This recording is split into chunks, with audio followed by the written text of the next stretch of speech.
자, 엑셀 버튼을 따닥 해서 열어주세요. 그러면 처음에 화면은 이렇게 떠요. 자, 이쪽에는 각각의 내가 최근에 열었었던 엑셀 문서들이 보이게 되고요. 그리고 이 부분에는 엑셀의 서식이 이렇게 보입니다. 근데 우리가 제일 처음 이제 들어가는 거니까 이 첫 번째 있는 새 통합 문서를 눌러서 들어갈게요.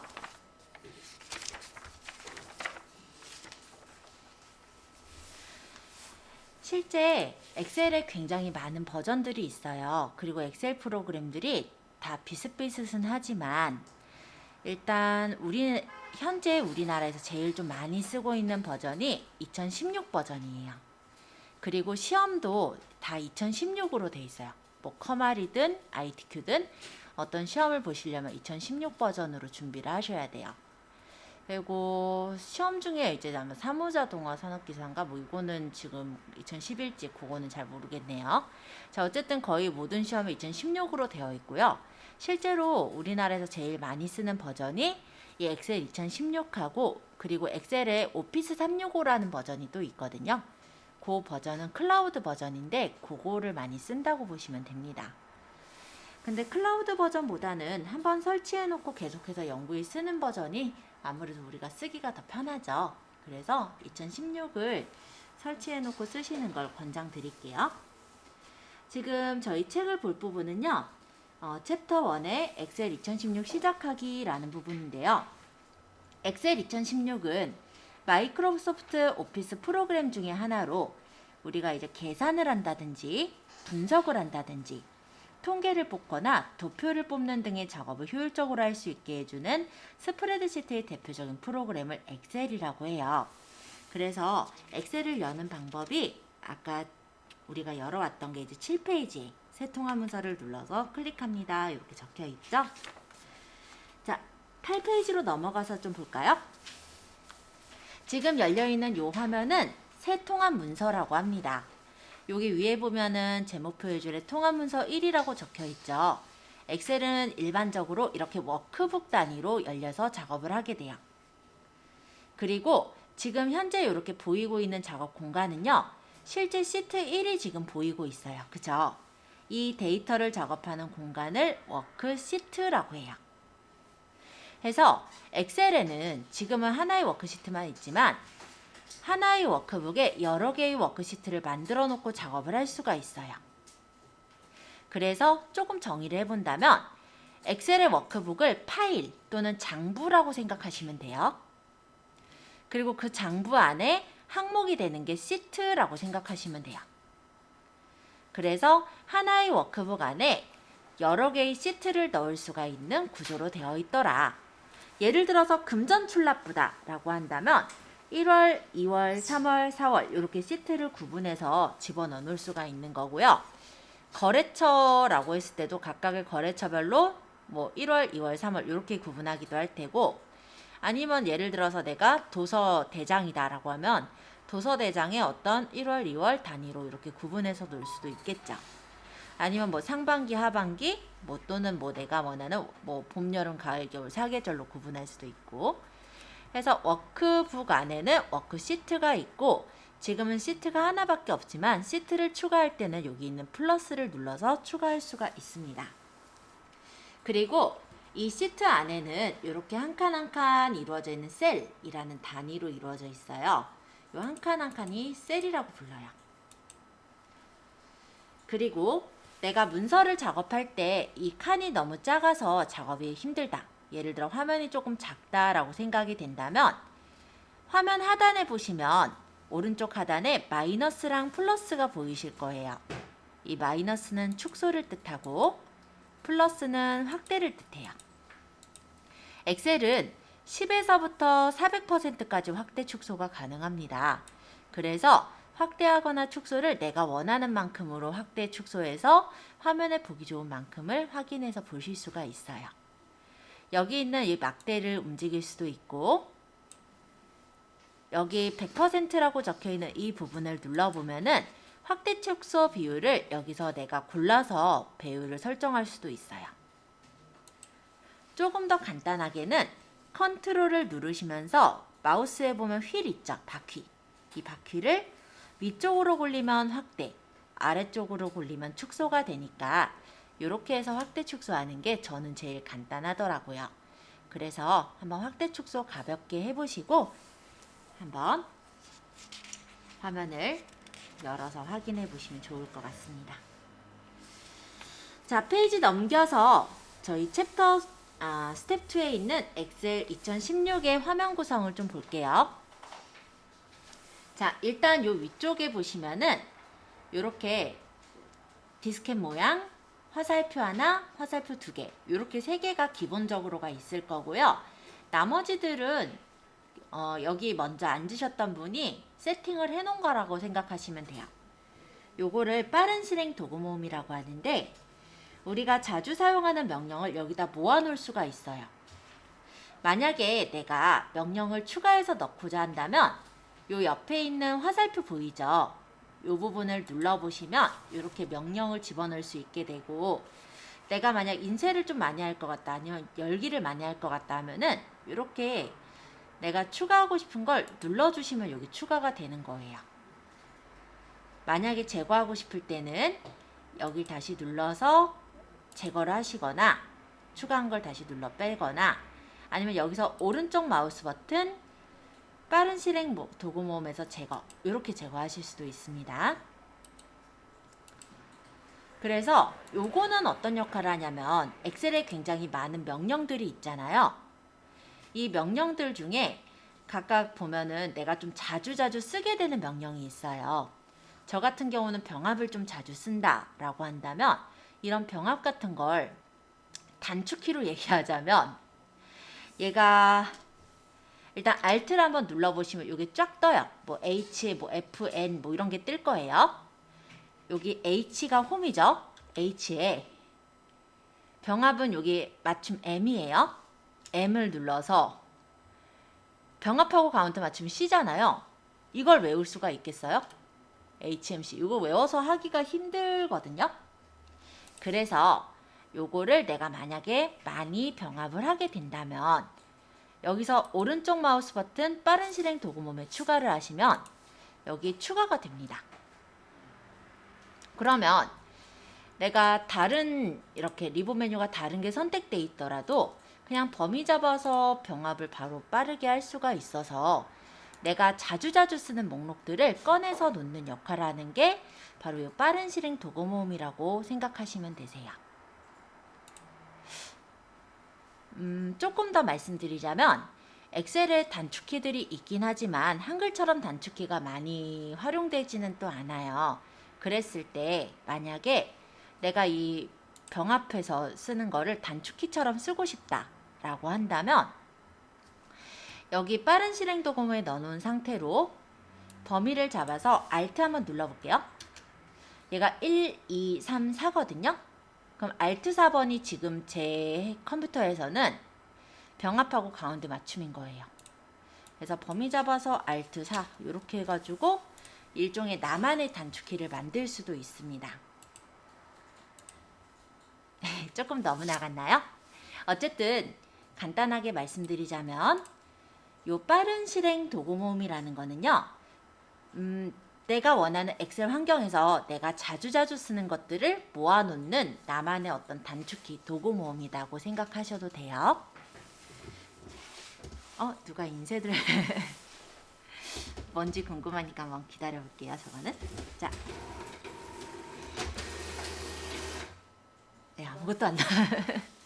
네, 아마 빠른 인쇄를 누가 눌렀다가 그러셨던 것 같고요. 자, 이번에는 2번 제목 표시줄을 설명을 해볼게요. 자, 여기 빠른 도구 모음 옆에 보면 여기 통화문서 1이라고 적혀있는 이 부분을 제목 표시줄이라고 해요. 그 말 그대로 제목이 표시되어 있는 줄이에요. 그래서 현재 작업 중인 문서의 파일명과 프로그램 이름이 이 부분에서 표시가 돼서 보입니다. 그래서 기본적인 설정 값은요. 통화문서 1이 빈문서 1과 같은 거예요. 그러니까 우리가 다른 문서를 만들 때도 마찬가지인데 파일을 저장하기 전에 임시 이름이 있죠? 그게 통화문서 1이라고 보시면 돼요. 자, 3번 리본 메뉴. 여기가 이제 리본 메뉴 영역이죠. 요만큼. 위쪽에 보면 파일, 홈, 삽입, 페이지 레이아웃에서 각각의 메뉴가 있어요. 이 메뉴들을 눌러보면은 그 삽입에 대한 메뉴가 밑에 펼쳐져서 나옵니다. 만약 수식을 누르면 계산에 필요한 메뉴들이 펼쳐져서 나와요. 만약에 홈을 누르면 우리가 엑셀에서 자주 쓰는 메뉴들이 이렇게 펼쳐져서 나와요.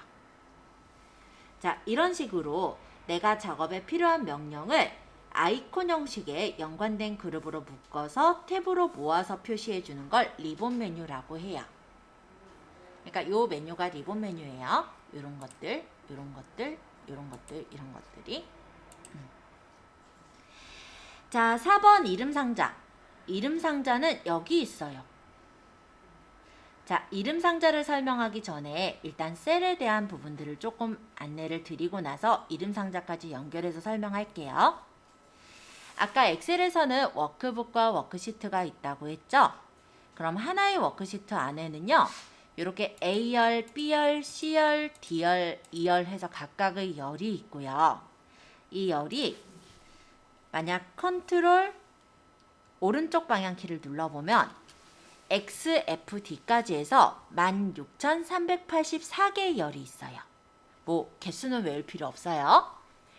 자, 그리고 행은 몇 개가 있냐면 이 가로줄을 행이라고 하는데 1행, 2행, 3행, 4행 해서 각각의 행이 이번엔 컨트롤 누르면서 아래쪽 화살표를 눌러볼게요.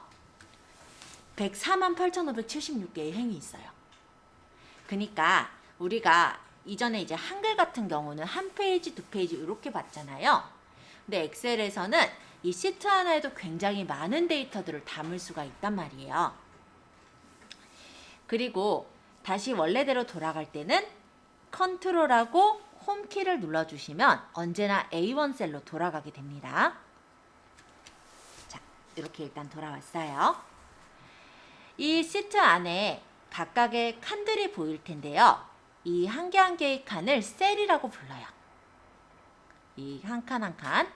근데 칸이 너무나도 많다 보니까 내가 어떤 칸을 선택했을 때 그 칸이 선택된 게 보여야겠죠. 그래서 마우스로 찍으면 이 부분이 이렇게 파랗게 선택이 돼서 보여집니다. 이거가 내가 지금 작업하고 있는 셀이다 이런 뜻이겠죠. 얘를 셀 포인터라고 해요. 그리고 이 많은 셀들을 우리가 부른다면, 만약 명칭을 댄다면 얘를 뭐라고 부르겠어요? 뭐 하나, 둘, 셋, 넷, 다섯 번째 있고 뭐 여섯 번째 있는 행, 뭐 이렇게 부르지는 않을 거잖아요. 그렇게 부르려면 이름이 너무 길어지겠죠? 그래서 이름을 어떻게 짓냐면 기본적으로 열을 먼저 읽고요. 그 다음 행을 읽는 형식으로 이름을 지어요. 그럼 이 셀 포인터의 이름, 즉 주소는 2열에 있는 6행의 셀이잖아요. 그래서 26셀. 이 이름이 이름 상자에 적혀서 보이는 거예요. 자, 여기는 B열에 있는 3행의 셀이니까 B3셀. 그쵸? 그래서 이름 상자란 선택한 셀이 주소가 표시가 되는 상자라고 보시면 됩니다.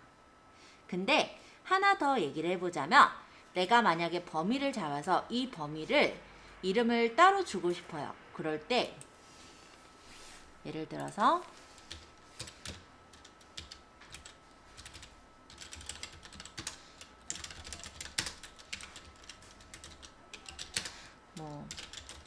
뭐 이런 식의 이름이 있어요. 그래서 이 부분을 내가 이름이라는 어떤 범위로 잡고 싶다라고 한다면 범위를 잡아서 이 이름 상자에다가 이름이라고 적고 엔터를 쳐놓으면 다른 데에 커서가 있더라도 여기 이름 상자에서 이름을 찾아라 하면 딱 이 범위를 잡아주기도 해요. 이런 역할을 하는 게 이름 상자라고 해요.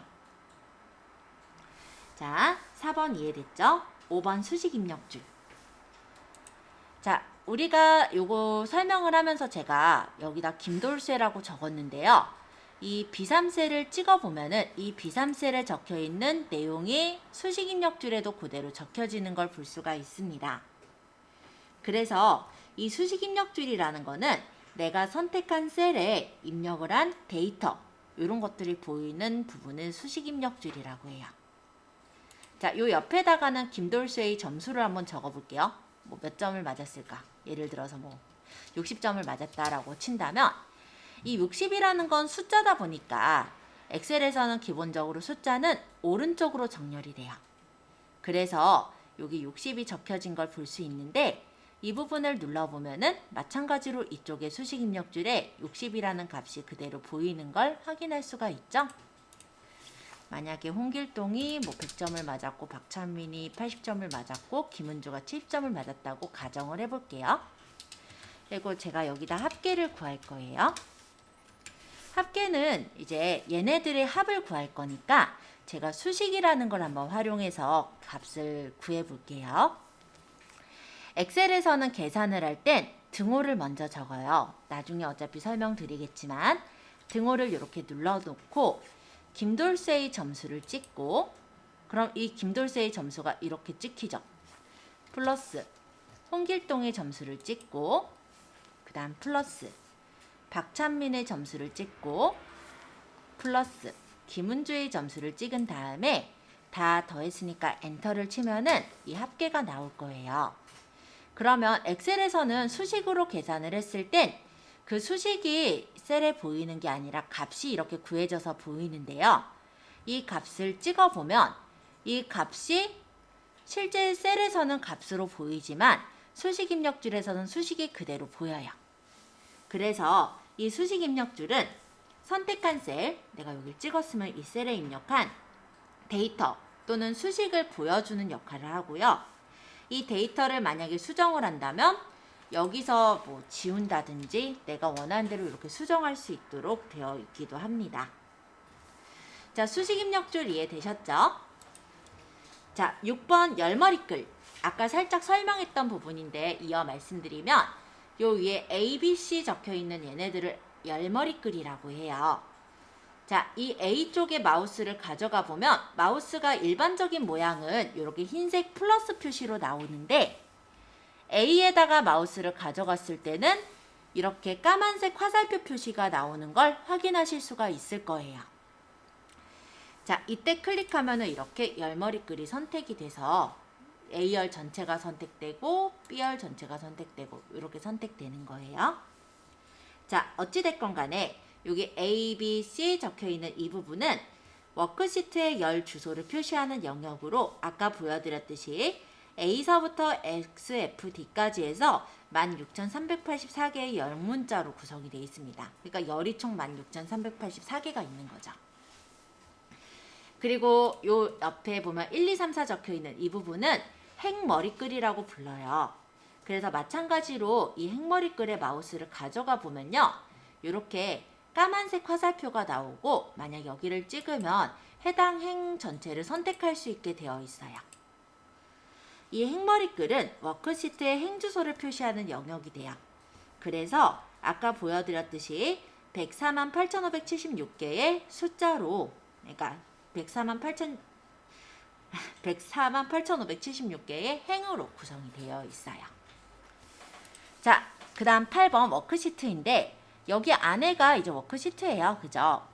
실제 우리 작업을 하게 되는 이루어지는 영역으로 작은 직사각형들의 셀로 구성이 되어 있고요. 그 셀들 중에 선택이 되어 있는 부분은 이렇게 셀 포인터라고 합니다. 그래서 현재 작업이 진행되고 있는 작업셀의 위치를 표시하기 위해서 굵은 테두리로 표시해 놓은 게 셀 포인터라고 보시면 돼요. 자, 그 다음에 10번이 시트 탭 이동 버튼이라고 되어 있는데요. 이 부분을 좀 참고해 주세요. 지금은 비활성화가 되어 있죠.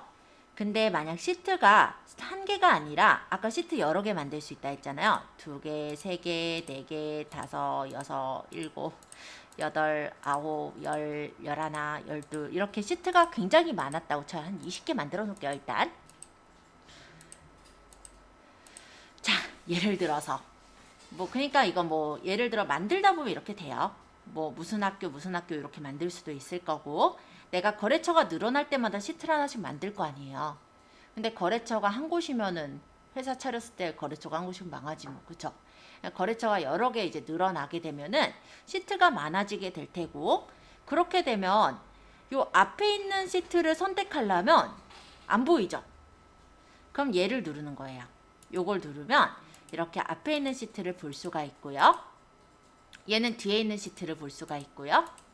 여기 올려놓으면 이름이 뜨죠. 컨트롤하고 마우스 왼쪽 버튼을 누르면 제일 첫 번째 시트. 그럼 여기서 컨트롤 누르면서 마우스 왼쪽 시트를 이렇게 누르면 맨 끝에 시트. 자, 이런 식으로 그냥 누르면 한 개씩 앞으로, 한 개씩 뒤로, 컨트롤 누르고 누르면 제일 앞으로, 컨트롤 누르고 누르면 제일 뒤로. 이렇게 해서 시트가 여러 개 있을 때 시트들을 제일 앞에 시트나 제일 뒤에 시트나 여기 화면에서 지금 보이지 않는 앞에 시트를 선택할 때, 볼 때, 그때 이제 누르는 게 시트 이동 탭이라고 보시면 돼요. 어렵진 않죠? 오른쪽 클릭은 이렇게 모든 시트들이 보여요. 그래서 이걸로 일일이 골라보기가 힘들다 하면은 시트가 이렇게 목록으로 뜨니까 원하는 시트를 선택해서 확인하면 해당 시트를 열 수 있게 이렇게 뜹니다. 앞으로, 뒤로, 컨트롤 누르면 제일 앞으로, 컨트롤 누르고 오른쪽은 제일 뒤로, 그 다음 오른쪽 버튼 눌러서 내가 시트를 선택해서 확인하면 해당 시트를 여는 거. 이게 시트 이동 버튼이에요. 여기 이해되셨어요? 너무 공부하느라고 열중을 하시면 제가 이해를 하셨는지 안 하셨는지 잘 모를 때가 많아요. 그래서 혹시 이해를 하셨을 때는 네 라고만 좀 대답을 해주시면 감사하겠습니다. 자, 시트 이동 버튼 말씀드렸고요. 시트 탭을 말씀드릴게요. 자, 요 한 칸 한 칸에 적혀 있는 이름들이 시트 탭이라고 보시면 되는데요. 요렇게 시트 1, 시트 2, 시트 3 기본적으로는 이런 이름으로 붙어요. 근데 이 부분이 이렇게 적혀 있으면 내가 얘가 뭐가 적었던 시트인지 어떤 내용을 적은 시트인지 알아보기가 힘들겠죠. 그래서 일반적으로 이 시트 탭의 이름을 바꾸실 때는 더블 클릭해서 알아보기 쉽게 이름을 바꿔놓고 씁니다. 예를 들어서 뭐 성적표 이런 식으로 바꿔놓으면은 언제 봐도 얘는 성적표잖아요. 그죠? 그래서 시트 탭에 이름을 우리가 바꾸거나 아니면 여러 개 시트가 있는데 다 같이 회색이면은 우리가 어떤 시트가 어떤 성격을 갖고 있는 시트인지 모르잖아요. 그래서 오른쪽 마우스 버튼 탭색을 눌러서 원하는 색깔로 넣어서 꾸며주실 수도 있어요. 그럼 다른 시트들에 비해서 여기가 확 눈에 띄니까 시트를 찾을 때 많이 또 도움이 될 수 있겠죠. 자, 이런 게 이제 시트 탭이라고 합니다. 그래서 시트 이름이 표시되는 곳으로 워크시트를 선택하거나 삽입, 삭제, 이동, 복사를 하기 위해 사용하는 걸 시트 탭이라고 해요. 자, 그 다음 12 상태 표시줄을 좀 볼게요. 자, 요 밑에 보시면 요 시트 탭 밑에 준비라고 돼 있으면서 요 줄 보이세요? 자, 얘는 원래 어떤 줄이냐면 상태를 표시하는 줄이에요. 그래서 제가 만약에 이 김돌수에서부터 이렇게 범위를 잡아보면요. 얘네 개수가 몇 개다 이렇게 표시가 돼서 나오기도 하고요. 여기 숫자 셀 있는데 범위 잡아볼게요. 그러면 평균은 몇 점이고 개수는 몇 개고 합계가 몇 개다 이런 게 상태 표시줄에 보이기도 합니다. 그럼 우리가 일일이 이렇게 수식을 내지 않아도요. 내가 그냥 간단하게 얘네 합이나 개수를 좀 알고 싶다 할 때는 그냥 범위만 잡아줘도 여기 바로 뜨는 거예요. 안 어렵죠? 그래서 현재 파일의 작업 상태를 표시하는 영역을 상태 표시 줄이라고 하는데요. 셀 범위를 지정하면 이렇게 지정했잖아요. 지정한 영역의 평균, 개수, 합계 이런 것들이 표시가 되는 거예요.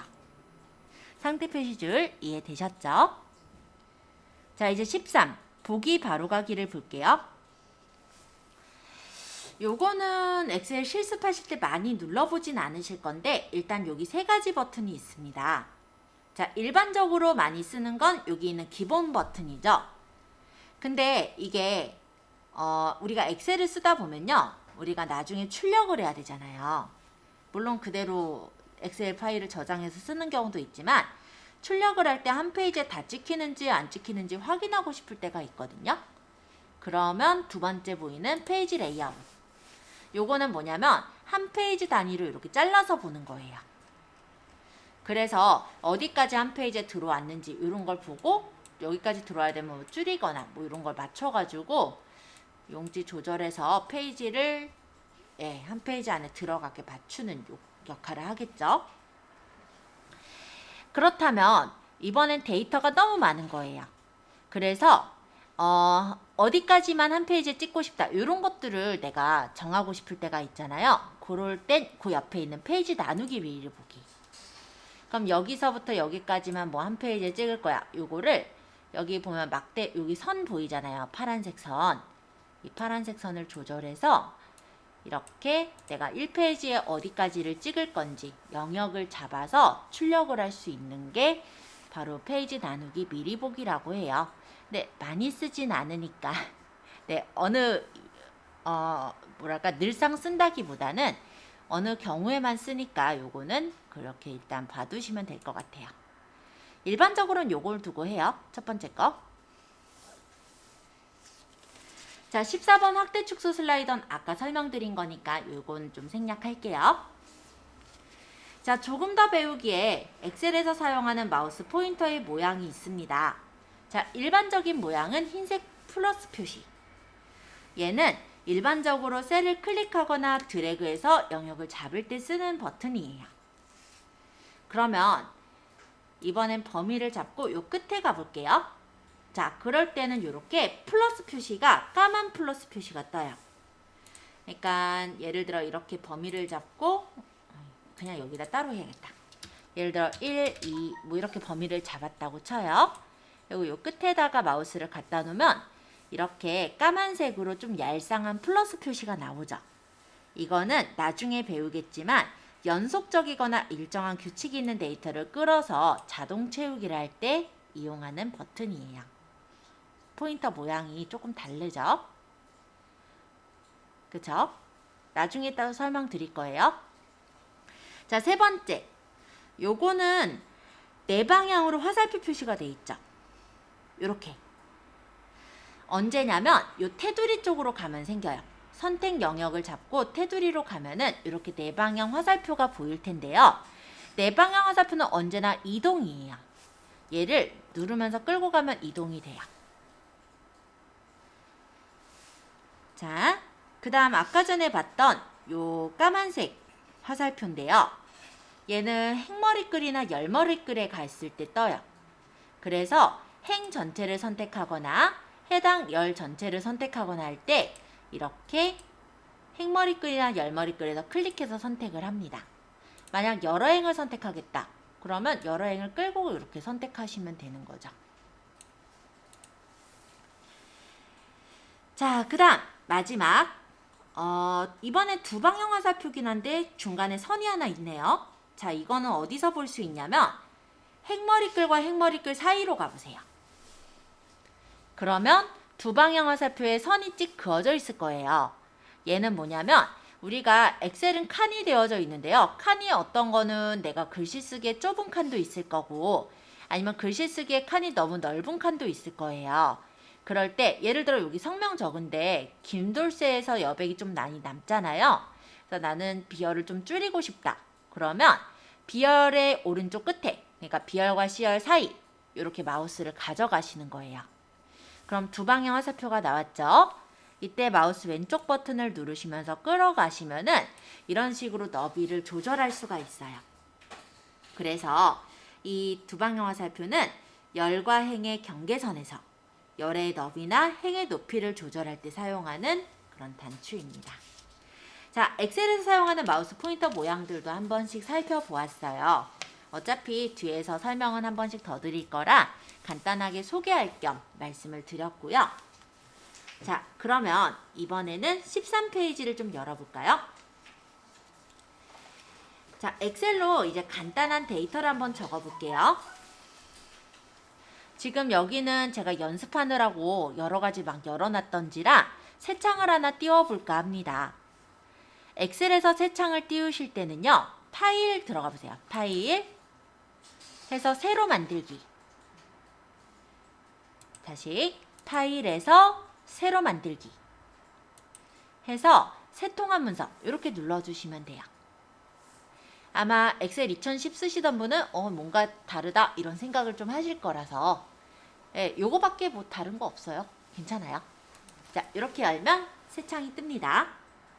그리고 새 창에서 기본적으로는 A1 셀이 선택이 아마 이렇게 돼 있을 거예요. 근데 지금 우리가 작성할 거는 추천 여행지를 작성을 할 건데 이 추천 여행지 글씨가 어디 적혀 있어요? B2 셀에 적혀 있죠.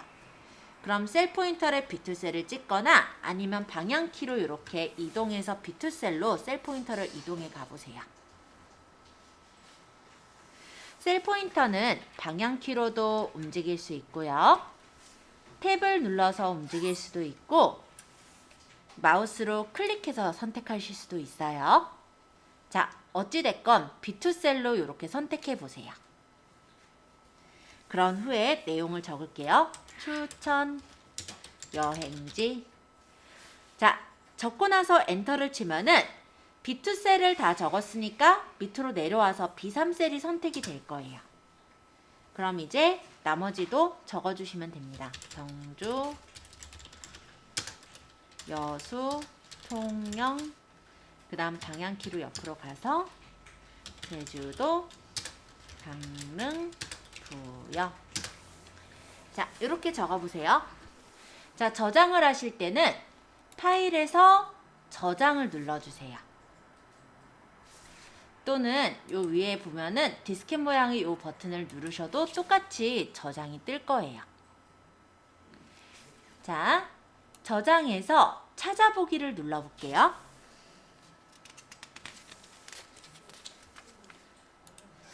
그러면 이렇게 다른 이름으로 저장이라는 대화 상자가 나타납니다.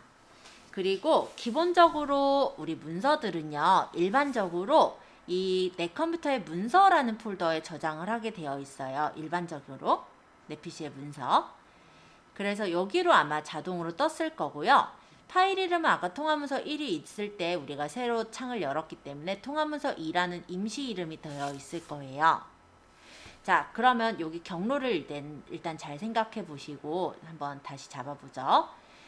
자, 내 PC에 문서라는 폴더가 잡혀 있는데 내가 만약에 여기다 폴더를 만들어서 보관을 하고 싶어요.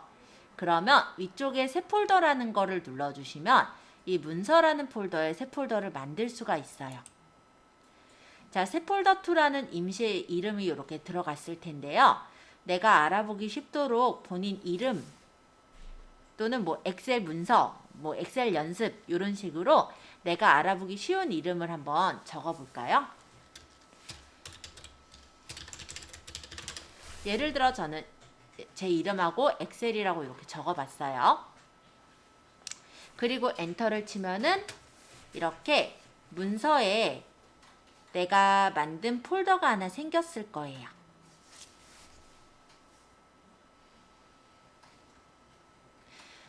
이제 저장을 할 건데 어디다 저장할 거냐면 방금 만든 이 폴더 안에다 저장하고 싶어요. 그러면 이 폴더를 더블 클릭, 따닥 하시고 파일 이름은 알아보기 쉽게 얘가 지금 우리 뭐 적은 거였어요? 그죠? 추천 여행지라고 적을게요. 자, 이렇게 해서 저장하시면 됩니다. 파일 형식은요, 기본적으로 엑셀 통합 문서라고 붙어 있을 거고, XLSX가 바로 2010 이후에 엑셀 통합 문서 파일들이에요. 그래서 요거는 거의 뭐 찾아보실 일은 없는데, 간혹 들어서 어떤 프로그램의 엑셀을 우리가 문서를 넣을 때 XLSX로 넣지 말고 XLS로 넣어야 된다든지 이럴 때 이제 형식을 바꾸게 돼요. 그러니까 여기는 그럴 수 있는 그냥 형식을 바꿀 수 있는 공간이다 정도로만 생각하시면 되고요. 일반적으로 엑셀 파일은 XLSX로 저장합니다. 자, 저장 버튼 누를게요. 자, 그럼 저장이 됐어요. 자, 이 위쪽에 통합문서 2라고 붙었던 임시 이름은 없어졌고요. 추천 여행지라는 좀 전에 이름 설정한 걸로 바뀌어서 저장된 거 확인되시죠? 자, 파일에 보시면요. 여기 닫기가 있습니다. 엑셀 자체를 닫을 땐 여기 X를 누르겠지만 열려있는 엑셀 문서를 닫을 때는 파일에 닫기를 하시면 돼요. 파일에 닫기 잠깐 눌러볼까요? 그러면 이렇게 아까 전에 엑셀 창이 닫아졌어요. 이 통합문서도 지금 필요 없으니까 닫아보죠. 저장을 안 해서 저장하시겠습니까? 라고 떴는데 얘는 지금 중요치 않으니까 저장 안 함 할게요. 자, 이제 17페이지 파일 열기를 해볼 거예요. 그래서 아까 전에 저장한 거를 한번 열어와 보려고 합니다. 자, 저장되어 있는 문서를 불러오기 위해서는 파일을 눌러주세요. 그럼 여기 열기라고 보이죠? 열기. 자, 요 옆에 있는 요 메뉴는요, 내가 최근에 연 것들, 최근에 작업한 것들이 뜨는 거예요. 물론 사실 오늘 작업한 거니까 바로 여기 떠 있어요. 요거 누르면 되긴 하겠지만 저희는 예전에 만들었다라고 가정하고 이거 지금 안 누를게요. 자, 그러면 내가 만약에 저장했던 문서를 불러오고자 할 때는 열기에서 밑에 찾아보기를 누르시면 돼요. 찾아보기. 그리고 경로는 아까 문서에 저장했었죠? 문서에 본인 이름 뒤에 엑셀이라고 저는 아까 적었었거든요. 그러면은 해당 폴더를 이렇게 찾으셔서 따닥. 그 다음에 아까 저장한 요 추천 여행지를 따닥 해서 열어와 주시면 굉장히 쉽게 파일을 열 수가 있습니다. 자, 엑셀은요, 계산 작업을 위한 프로그램이기 때문에 계산을 할 수 있는 숫자와 계산을 할 수 없는 숫자를 구분해서 입력을 했을 때 작업 시에 오류를 줄일 수가 있어요. 일반적으로 우리가 글씨를 적을 때요, 예를 들어서 100원이라고 적는다고 한다면 얘는 문자일까요? 숫자일까요? 어떻게 하셨어요? 잘하셨네요. 자, 기본적으로 엑셀은요, 문자는 왼쪽 정렬이 되고 숫자는 오른쪽 정렬이 돼요. 만약 제가 그냥 100이라고 적었다면 얘는 숫자이기 때문에 오른쪽 정렬이 됩니다. 그러나 100원이라고 적은 건 결론적으로 숫자랑 문자를 같이 적었죠. 이거는 엑셀에서 문자로 취급을 해요. 그래서 정렬이 왼쪽 정렬이 돼 있는 걸 볼 수가 있죠. 근데 얘랑 어떤 차이가 있느냐, 우리가 그냥 뭐 200원, 250원 이렇게 적으면 편하지 않느냐 이렇게 생각할 수가 있거든요. 똑같이 적어볼게요. 근데 등호를 적어서 계산할 때 문제가 생겨요. 아까 계산할 때 등호 적어서 얘랑 얘랑을 합을 구하고 싶어요. 그러면 얘를 요 100이라고 되어 있는 셀을 찍고 플러스 250을 찍어서 엔터 치면은 숫자는 계산이 돼요. 근데 숫자인 척하고 있는 이 문자들은요, 등호를 적고 얘를 찍고 플러스 얘를 찍어도 계산이 안 되는 거예요. 문자니까. 그래서 엑셀에서는 이런 숫자 문자 구분을 조금 잘 하셔야 되고요. 또 간혹 들어서 이게 엑셀 이제 초보죠. 초보분들의 경우는 이렇게 적는 경우가 있어요.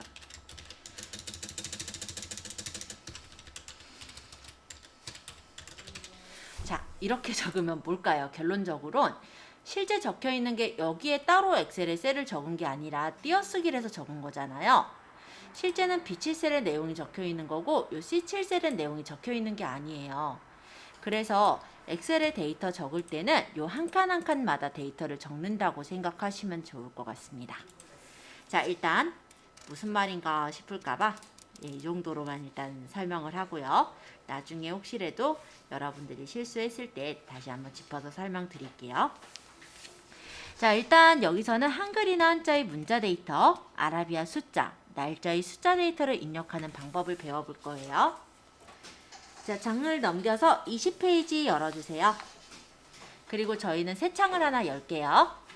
파일에 새로 만들기, 새 통합 문서 눌러주세요. 자, 화면을 조금만 키워놓을게요. 컨트롤 휠 굴리면 확대되고 반대로 굴리면 축소되는 거 아까 얘기 드렸던 거 한 거예요. 자, 일단 P2셀 클릭하시고 여기다가 여행 동호회 명단이라고 적어보겠습니다. 여행 띄고 동호회 띄고 명단 하고 엔터를 치면요, 입력된 셀이 B열에 다 들어가지 않잖아요. 이렇게 입력된 숫자가 셀 너비보다 길 때 오른쪽 셀이 지금 비어있던 상태였기 때문에 이렇게 오른쪽 셀까지 그냥 삐져나와서 적히는 거예요. 실제로 B2셀은 찍어보시면 수식 입력줄의 내용이 그대로 보이지만 C2셀은 지금 눈으로 봤을 땐 C2셀까지 이어져서 보이지만은 실제 찍어보면 C2셀에는 아무것도 들어있지 않은 상태인 걸 확인할 수 있어요. 자, 이렇게 돼 있어요. 자, 그러면 20페이지 2번 비사셀부터 데이터를 또 적어볼게요. 비사셀에 클릭하시고 내용 적겠습니다.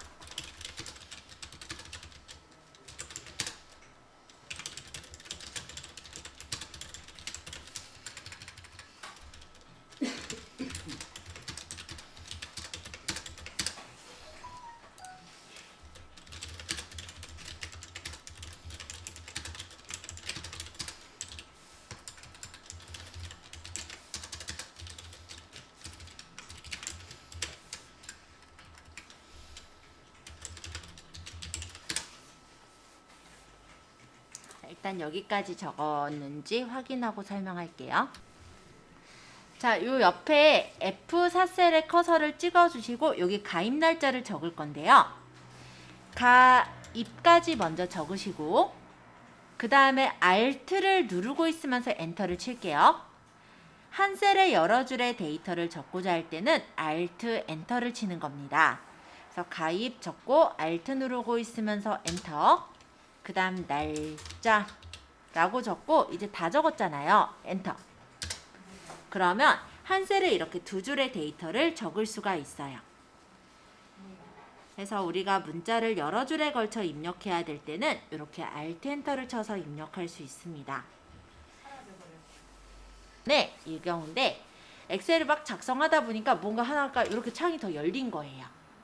당황을 하신 분이 일단 현재 두 분 발견이 돼서 한번 설명을 드리자면, 이럴 때는 일단 요 밑에 보시면 엑셀 버튼이 보일 거예요. 여기 보이죠? 여기에 마우스를 올려놓으면은 내가 작업하고 있는 엑셀이 여러 개면 엑셀 여러 개가 이렇게 보여요. 그 중에 얘가 맞는 것 같죠? 그럼 얘를 이렇게 마우스를 올려놔 보면, 클릭할게요. 클릭해보면 이렇게 그 엑셀 창이 열리거든요. 그럼 당황하지 않고 아마 작업할 수 있을 것 같아요. 자, 일단 여기다가 출생연도를 이제 적을 건데요. 21페이지 4번이에요. 자, 출생연도를 여기서부터 클릭해서 적어주세요. 1967 엔터, 1965 엔터, 1970 엔터, 1972 엔터, 1969 엔터. 이렇게. 자, 출생연도는 우리 숫자로 돼 있죠. 그래서 엑셀에선 숫자로 된 데이터를 적을 땐 이렇게 오른쪽으로 정렬이 되는 거 확인해 볼 수가 있었습니다.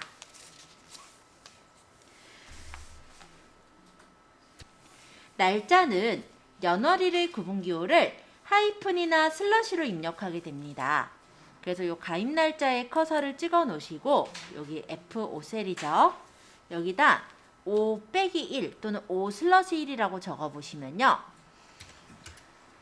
엔터 치면 이렇게 05월 011 형식의 날짜로 바뀌는 걸 확인할 수 있어요. 자, 나머지도 적어 보세요.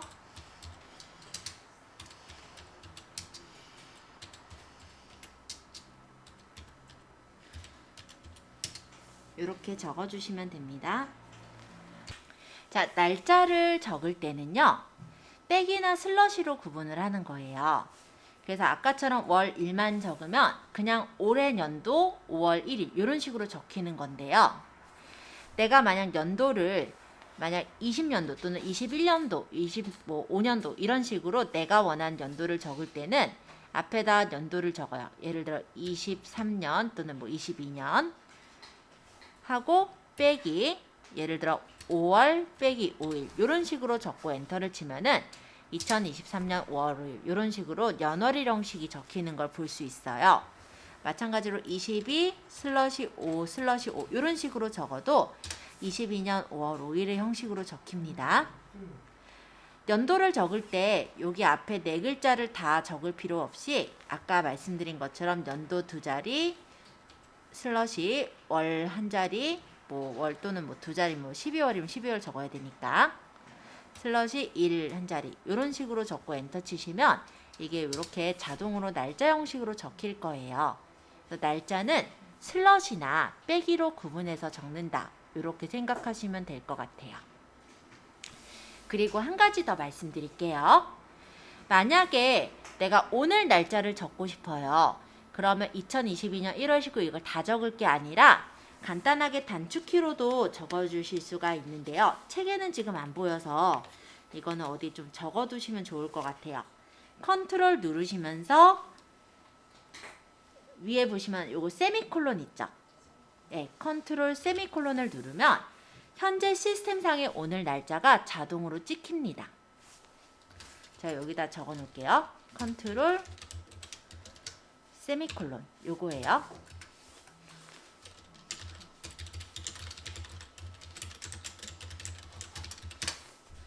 그래서 현재 시스템상에 오늘 날짜가 적히는 거, 컴퓨터상에 오늘 날짜가 시스템이라면 어렵겠구나. 여기 컴퓨터상 현재 뭐 이렇게 그냥 적으면 되겠다. 오늘 날짜 그죠? 뭐 굳이 이게 적다 보면 장황해지는 게 문제야. 그냥 오늘 날짜 그죠? 오늘 날짜가 컨트롤 세미콜론이에요.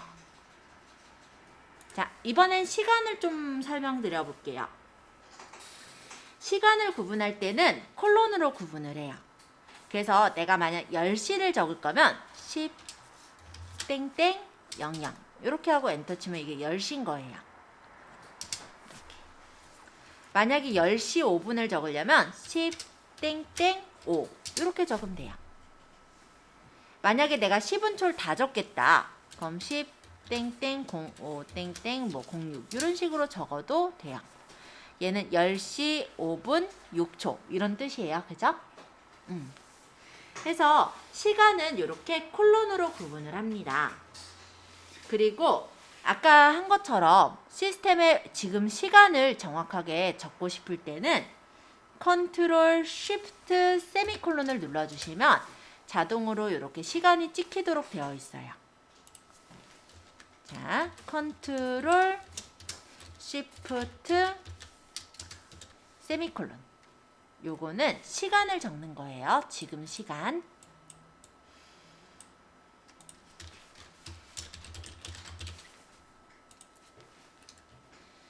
그래서 요거는 좀 정리를 해두시면 좋을 것 같아요. 자, 어디 잠시 적어 놓으시면 좋을 것 같아서 뭐 기왕이면 날짜 있는 요 부분에 적으면 되겠죠. 적어 두시고 작성하실 시간 한 2분, 1분 정도 두시고 제가 이따 설명할게요. 자, 날짜 데이터까지 다 입력해 봤는데 23페이지에 있는 스텝 3 기호와 한자 입력하기 이 부분을 보겠습니다. 자, 여기 시사셀에 성별이라고 적혀 있는 문자가 보이는데요. 이 문자를 더블 클릭해서 수정하고 싶어요. 글자를 수정할 때는 따닥 클릭하면은 이렇게 커서가 생겨요. 그리고 이 성별이라는 글자를 내가 한자로 변환하고 싶은 거라 일단 변환할 글자인 성별을 마우스로 끌어서 선택할게요. 자, 이렇게 성별을 드래그해서 선택한 후 키보드에 한자 키를 누르도록 하겠습니다. 그러면 이렇게 한글 한자 변환 대화 상자가 나타나요. 여기 한자 선택에서 변환할 한자인 성별을 선택하시고 요 밑에 입력 형태가 있어요. 요거는 한자로만 적히는 방식, 얘는 한글 뒤에 괄호하고 한자로 적히는 방식, 얘는 한자 뒤에 괄호하고 한글로 적히는 방식인데 지금 얘가 지금 책에서 원하는 거는 한글 뒤에 한자로 적히는 방식이므로 이 입력 형태를 선택을 하시고 변환을 눌러주세요. 그러면 이렇게 성별 뒤에 괄호하고 한자 성별이 적히는 형식이 됐죠? 일단 엔터. 자, 기호를 입력하기 위해서 이 여행동호회 명단 요 앞에다가 기호를 넣고 싶어요. 그럼 이 B2 셀의 요 앞부분을 더블 클릭해 볼까요? 따닥. 그러면 더블 클릭하면 아까처럼 커서가 생겨요. 깜빡깜빡 커서가 생기는데 요 여자 앞에다가 커서가 옮겨지게 해주시고요. 삽입 탭으로 갈게요. 삽입 탭에 여기 밑에 보면 기호라는 게 있죠. 요 기호. 삽입 탭의 맨 오른쪽 끝, 그죠? 맨 오른쪽에 있어요. 기호. 클릭 하면은 이런 기호창이 뜹니다. 자, 여기서 하위 집합이라는 이 부분에서 펼침 단추를 펼쳐서 여기서 도형을 찾아볼게요.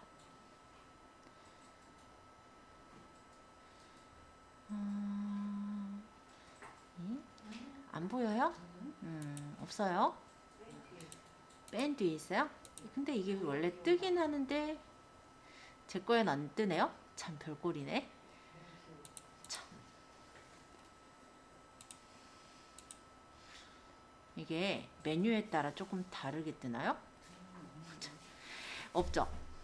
네, 없다고 당황하시지 마시고요. 그럼 이렇게 해보겠습니다.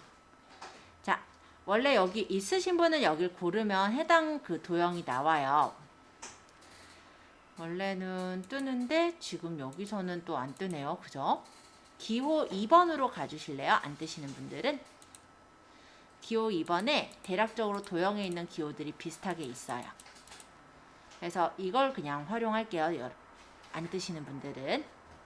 원래 이 부분을 누르면 도형이 뜨는데, 도형 기호가 뜨는데 지금 안 보여서 이렇게 할게요.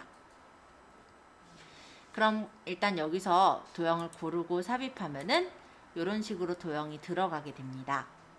그리고 닫기 하면 도형이 닫아지는 거예요.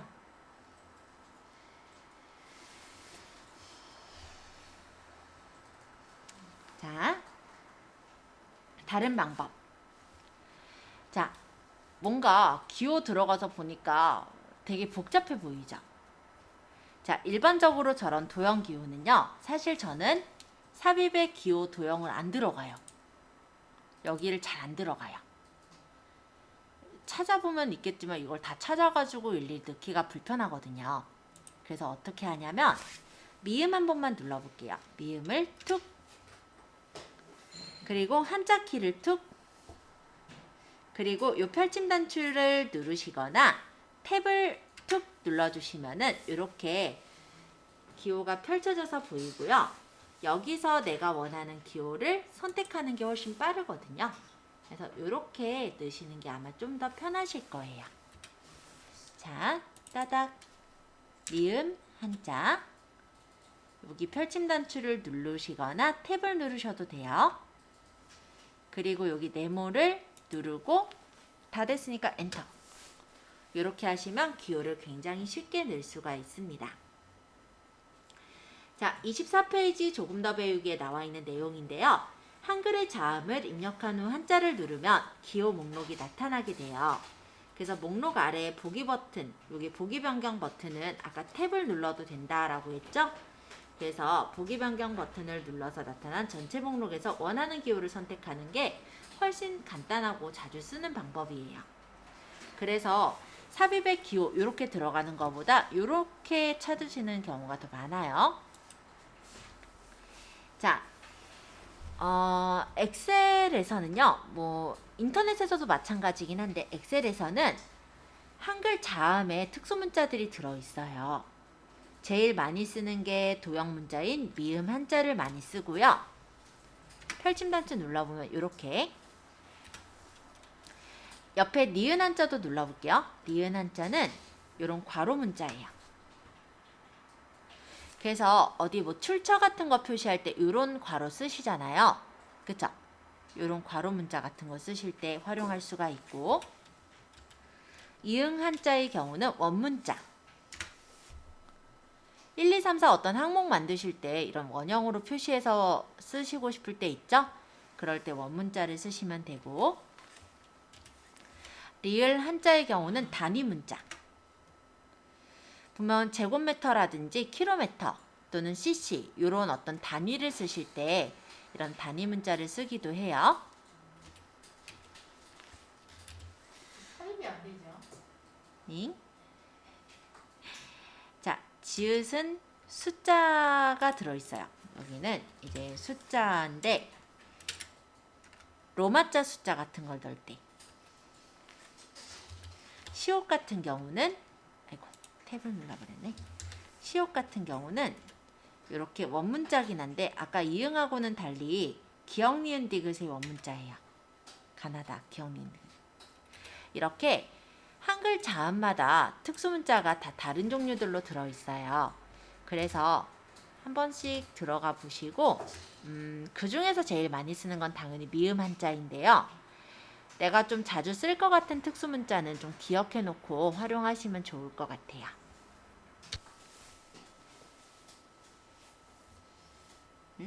회원이 있었는데 내가 안 적었네. 자, 요거 혹시 여행동호회 명단 저처럼 혹시 회원 빼먹으신 분 있을라나? 이거 빼먹었을 때요. 많이들 이제 초보가 하는 실수가요. 이게 회원이 여기 들어가야 되잖아요. 그럼 여기를 더블 클릭하시곤 해요. 그럼 글씨가 확 사라지죠. 이거 아니에요. 우리 아까 이거 어디다 적었어요? B2셀에다 적었으니까 B2셀을 더블 클릭해서 여기서 수정하셔야 돼요. 그래야 제대로 수정이 됩니다. 자, 요거는 요 뒷부분에 사실 나오는 내용인데 제가 빼먹은 김에 먼저 설명했어요. 자, 저장을 한번 해볼까요? 자, 파일에 여기 저장. 경로는 찾아보기 누를게요. 찾아보기. 사실 최근에 저장한 경로는 이쪽에 뜨기는 해요.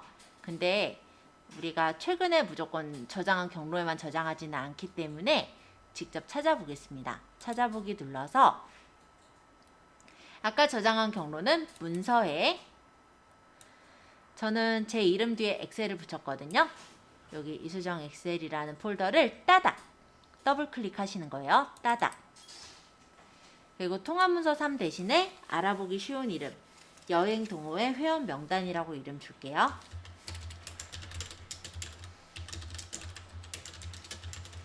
하고 엔터 치시면 이름이 설정이 되겠죠?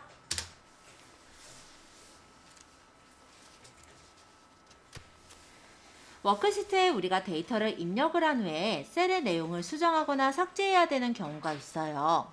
또 아까 행이나 열이 빠졌을 때 집어넣는 거 이런 것들을 해야 될 수가 있거든요. 그래서 데이터를 수정하는 방법과 행과 열을 편집하는 방법에 대해서 익혀보도록 할게요. 자, 요거 작성한 여행동호회 회원 명단에 우리 앞에 비사셀에 성명이라고 적었는데 성명보다는 이름이 날 것 같아요. 그래서 이 부분의 데이터를 완전히 바꾸려고 한다면 그냥 비사셀을 찍고 그냥 이름이라고 적으면 돼요. 더블 클릭이 아니라 그냥 비사셀을 찍어 넣고 그냥 이름이라고 적으면 이렇게 이름이라고 글씨가 완전히 덮어 씌워지는 것을 볼 수가 있습니다. 이처럼 셀 전체를 고칠 때는 그냥 해당 셀을 클릭하고 데이터를 입력하면은 원래 있던 데이터가 사라지고 새로운 데이터로 바뀌어서 들어가게 돼요. 이걸 다 동대문구로 서대문구로 바꿔버리려면 그냥 커서를 클릭하고 적으면 이게 서 적는 순간 글자가 다 사라져 버려요. 그쵸? 잠깐 ESC 누를게요, 저는. 자, 여기서 요 동대문구를 서대문구로 바꾸려면 요 동자만 바꾸면 되잖아요. 이렇게 셀의 일부분을 수정할 때는 D6셀에 요 동과 대 사이에서 더블 클릭을 할게요. 따닥. 그러면 동과 대 사이 커서가 생겼어요. 자, 이때 커서의 앞에 걸 지우는 걸 백스페이스라고 하는데요. 엔터 위에 화살표 있죠? 이거 백스페이스를 눌러서 지워요. 그리고 여기다 서라고 적고 다 적었으니까 엔터. 자, 이렇게 데이터를 전체 다 바꿀 때, 그러니까 이 셀 안에 있는 데이터를 그냥 확 바꿔버릴 때는 그냥 커서만 이렇게 찍어놓고 셀 포인터로 그냥 클릭만 해놓고 글씨를 쓰면 되는 거고, 이 글씨 안에 일부분만 바꿀 때는 더블 클릭해서 셀 편집 상태로 들어간 다음에 바꾸시면 되는 거예요. 아시겠죠? 서대문구로 수정하셨는지 한 번씩 확인하고요. 이번엔 28페이지 3번. 아까 요 여행동호회 회원 명단 여기를 고칠 건데 여기 동호회랑 회원 사이에다가 신입자를 넣고 싶어요. 그러면 B2셀을 클릭하시면 요 위쪽에 셀 포인터에 찍은 내용, 여기 B2셀에 찍은 내용이 수식 입력줄에서 보일 겁니다. 그럼 이 수식 입력줄에 회원 앞에다 커서를 찍어 놓고 여기다가 신입을 적고 엔터를 치면은 이렇게 여행동호회 신입회원 명단으로 수정이 되는 것도 확인할 수가 있어요. 데이터를 수정할 때 더블 클릭해서 여기서 바로 고쳐도 되고, 아니면 그 해당 셀을 찍어서 수식 입력줄에서 내용을 고쳐도 된다라는 걸 간단하게 확인해 보았습니다. 우리가 만약에 여기 출생 연도나 가입 날짜, 뭐 지역 이런 칸이 있는데요. 이 칸을 내가 넓히고 싶거나 좁히고 싶을 땐 해당 열을, 만약 D열을 넓히고 싶다면 D열에서 D열과 E열 사이에 열머리글에다 마우스를 갖다 놓으시면 두 방향 화살표가 돼요. 이때 마우스 왼쪽 버튼을 누르시면서 끌어주시면 너비를 줄이거나 아니면 반대로 너비를 넓힐 수가 있는 거예요. 그래서 내가 만약에 열 너비를 조절할 때는 해당 열의 오른쪽에다 놓고 누르면서 끈다고 생각하시면 돼요. 자, 여기 책에서는요, 28페이지 1번 A열의 열 너비를 조절을 했어요. 그래서 A열의 열 너비를 조절하기 위해서 A열 머리글과 B열 머리글의 중간에다 마우스를 올려놓을게요. 그러면 포인터가 두 방향 화살표에 가운데 찍 그어져 있는 그런 포인터 모양이 되었죠. 이때 마우스를 왼쪽으로 누르시면서 끌어주시면 이렇게 너비가 줄여지게 되는 거예요. 그래서 너비를 내가 원하는 대로 한번 좁게 만들어 보세요.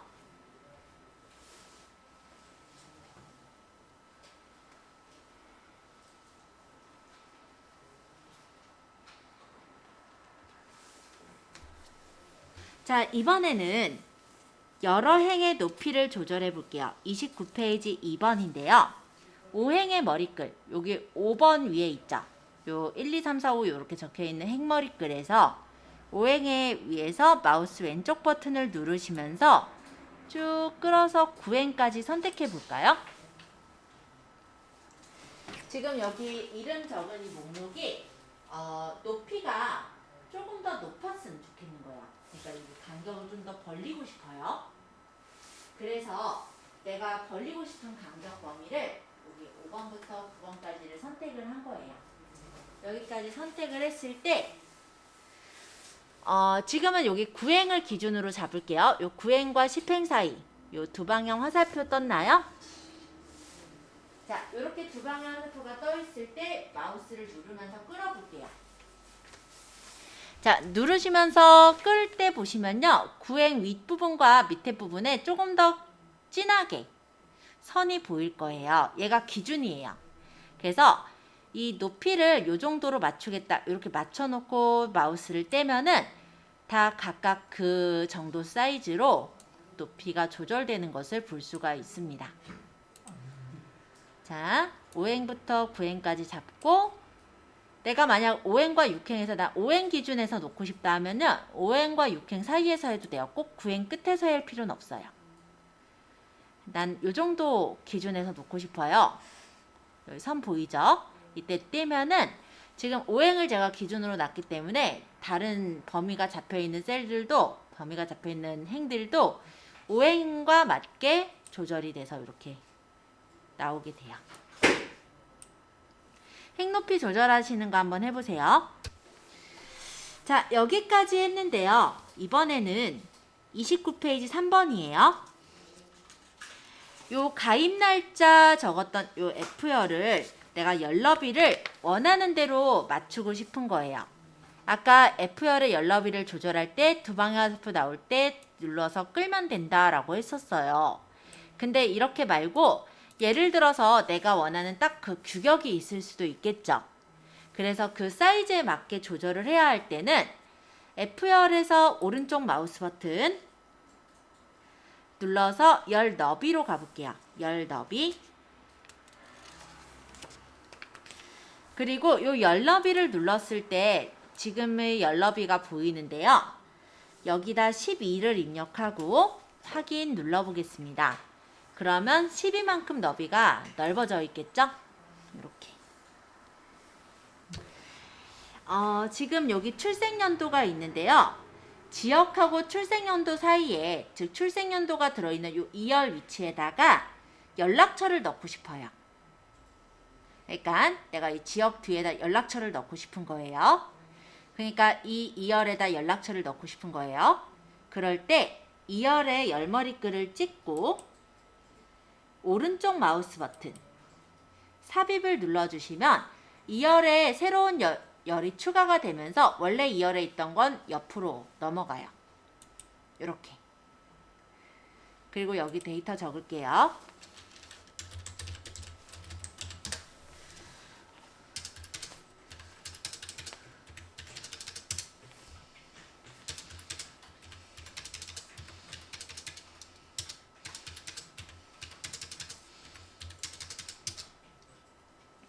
데이터를 적다 보면은 아시겠지만 2열이 좁아요. 그래서 데이터를 적으면 F열에 출생연도가 있었다 보니까 글씨가 이렇게 잘려 보일 거예요. 일단 적고 나서 얘기할게요.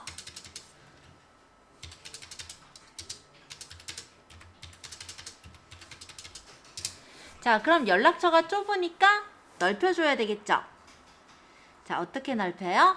2열과 F열 사이 열머리글에서 내가 2열을 넓힐 거니까 여기서 마우스 왼쪽 버튼을 누르시면서 넓히면 돼요. 필요한 데까지. 좀 더 넓혀야겠다. 안 어렵습니다. 자, 그래서 이 양은경이라는 이 데이터를 삭제하고 싶습니다. 그러면 해당 행을 삭제할 때는 그 행의 행머리글을 찍어요. 그리고 오른쪽 마우스 버튼을 누르신 후에 삭제를 눌러주시면 아주 간단하게 삭제가 돼요.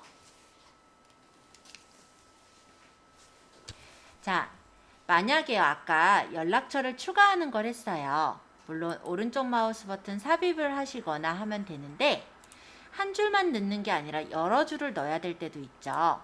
예를 들어 김미자랑 서지훈 사이에 김씨 성을 가진 사람 3명이 들어온 거예요. 회원이. 여기 이제 신입 회원이니까. 그러면 3명을 여기다 추가를 해야 되잖아요. 그쵸? 그럴 땐 어떻게 하냐면 김미자부터 3명을 추가할 거니까 6, 7, 8행에 들어가야 되잖아요. 그럼 6, 7, 8을 잡고 오른쪽 마우스 버튼 삽입하면 이렇게 3줄이 추가가 되는 거예요. 그러니까 한 줄 추가할 거면 한 줄 선택하고 삽입하면 되는 건데 내가 여러 줄을 추가해야 될 수도 있죠. 그러면 여러 줄을 내가 추가하고 싶은 만큼, 예를 들어 2줄이면 2줄을 잡겠죠.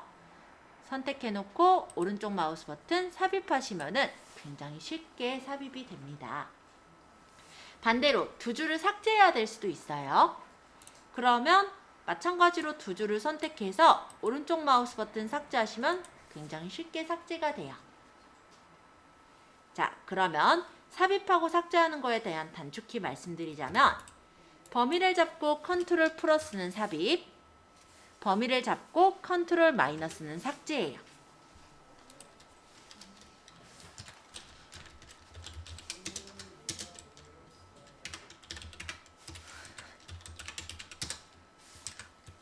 컨트롤 마이너스는 삭제할 때 씁니다. 요거는 안 적혀 있긴 해요. 그래서 어디 적어 놓으시면 좀 편리하실 것 같아요.